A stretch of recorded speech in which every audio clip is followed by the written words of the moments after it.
9, 10, ancora 9 e questa volta il numero è davvero quello giusto. Di cosa parliamo? Dei punti di vantaggio del Bassano 1903 sulla più diretta concorrente per il salto di categoria, fino a ieri il Campetra, oggi di nuovo il Sandrigo. Il giudice sportivo infatti ha restituito all'Azzurra i 3 punti della sfida con il Salvatronda, sfida che in un primo momento lo stesso Tribunale Sportivo aveva imposto di rigiocare per una svista arbitrale. 10 o 9 punti, Sandrigo o Campetra poco conta, i giallorossi arrivati a questo punto devono solo fare la gara su se stessi e temere solo i propri limiti. Certo, le avversarie non staranno a guardare, a cominciare dalla fontanivese San Giorgio, che domenica farà di tutto per strappare almeno una vittoria in stagione. Sconfitti di misura in campionato ed eliminati ai rigori in Coppa Veneto, i biancoazzurri avranno il dente avvelenato e faranno di tutto per sgambettare la capolista.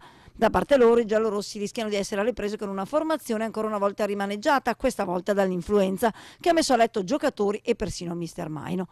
Qualche giorno per recuperare c'è ancora, ma in ogni caso, come dice il tecnico bassanese, in casa Bassano 1903 i titolari sono 24. Insomma, la fontanivese è avvisata, non importa chi scenderà in campo, la formazione da battere resta sempre quella giallorossa.